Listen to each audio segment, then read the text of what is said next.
창세기의 말씀입니다. 그 무렵 천사들이 롯을 대적하며 말하였다. 자, 이 성읍에 벌이 낼 때 함께 휩쓸리지 않으려거든 그대의 아내와 여기에 있는 두 딸을 데리고 어서 가시오. 그런데도 롯이 망설이자 그 사람들은 롯과 그의 아내와 두 딸의 손을 잡고 성읍 밖으로 데리고 나갔다. 주님께서 롯에게 자비를 베푸셨기 때문이다.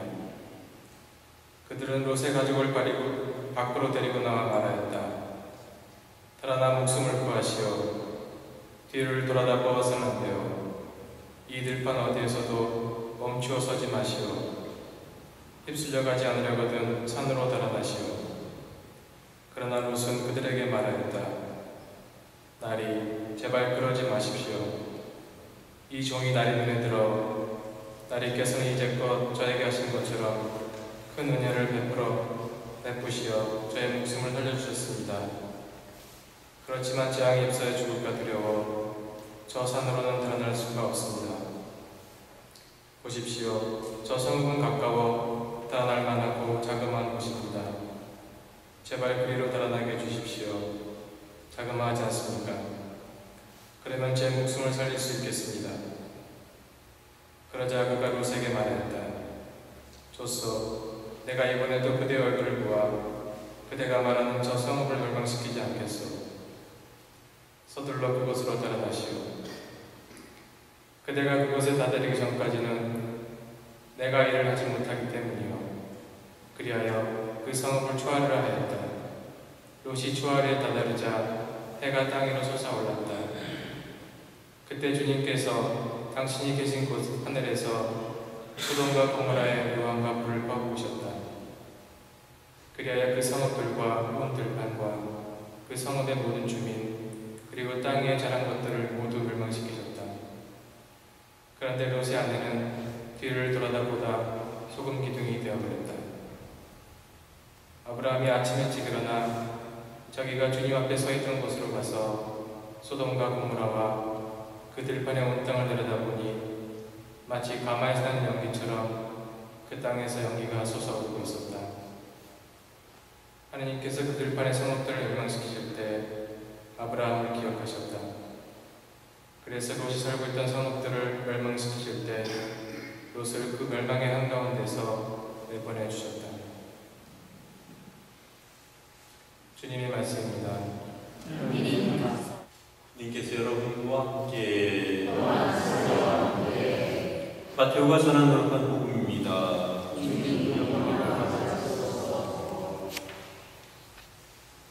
그 무렵 예수님께서 배에 오르시자 제자들도 그분을 따랐다. 그때 호수에 큰 풍랑이 일어 배가 파도에 뒤덮이게 되었다. 그런데도 예수님께서는 주무시고 계셨다. 제자들이 다가가 예수님을 깨우며 주님 구해 주십시오. 저희가 죽게 되었습니다. 하였다. 그러자 그분은 왜 겁을 내느냐? 이 믿음이 약한 자들아. 하고 말씀하셨다. 그런 다음 일어나셔서 바람과 호수를 끄주셨다. 그러자 아주 고요해졌다. 그 사람들은 놀라워보며 말하였다. 이분이 어떤 분이시기에 바람과 호수까지 복종하는가? 주님의 말씀입니다.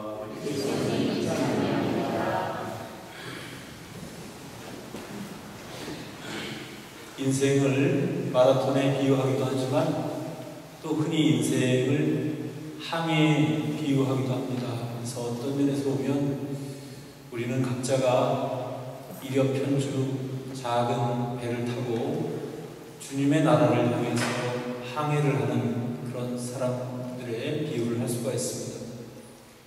그런데 이 항해라는 것이 맨날 늘 잔잔하고 고요하고 평화로울 수만 있다면 얼마나 좋겠습니까만 그렇지 못합니다.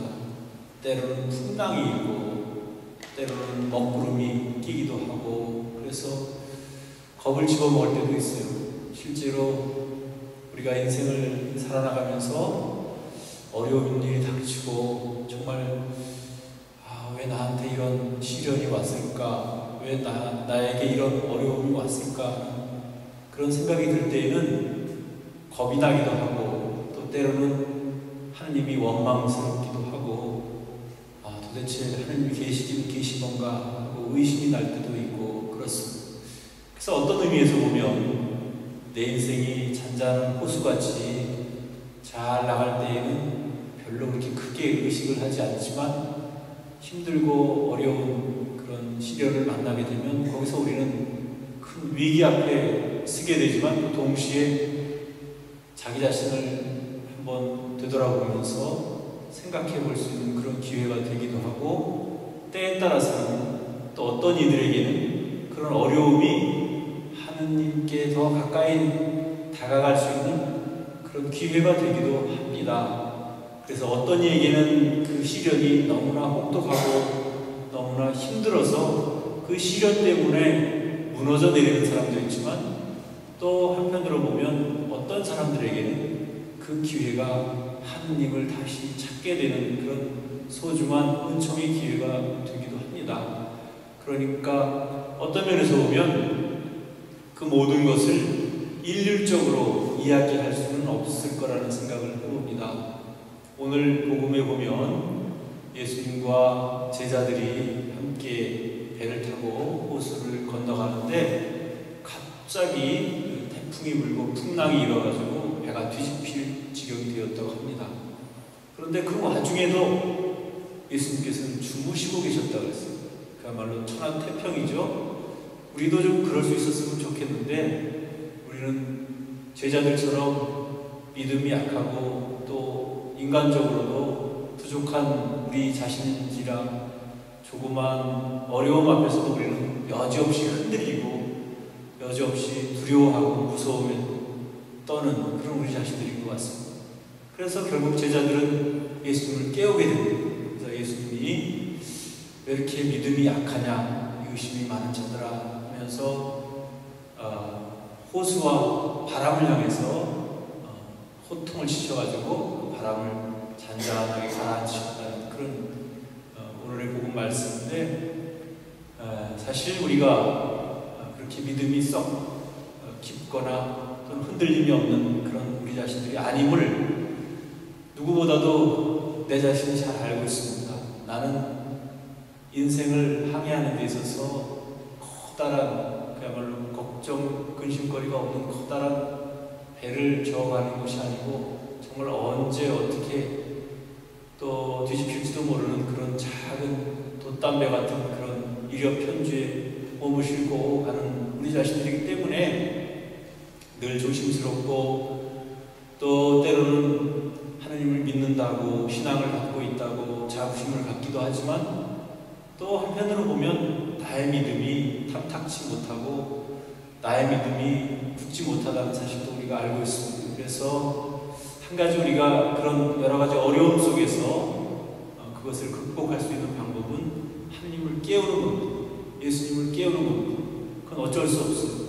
어떻게 깨우느냐? 기도로서 깨우는 수밖에 없어요. 그래서 여러분들이 힘들고 어려울수록 하나님으로부터 멀어지려고 하지 말고 우리 하나님께로 나가서 통사정을 하면 하나님께서는 꼭 반드시 들어주실 거라고 저는 생각을 합니다. 그래서 무엇보다도 가장 중요한 것은 우리가 어려움을 당했을 때 더욱더 기도에 매진하고 또 그 기도를 통해서 하나님께서 꼭 이루어 주실 것이라는 그런 확신을 갖고 그렇게 우리 인생을 살아나가면 좋겠다라는 바람을 가져봅니다. 오늘 첫 번째 독서에서는 그 많은 사람들이 멸망하는데도 불구하고 롯이라고 하는 사람과 가족은 살리려고 천사들을 보내셔서 구해주려고 합니다.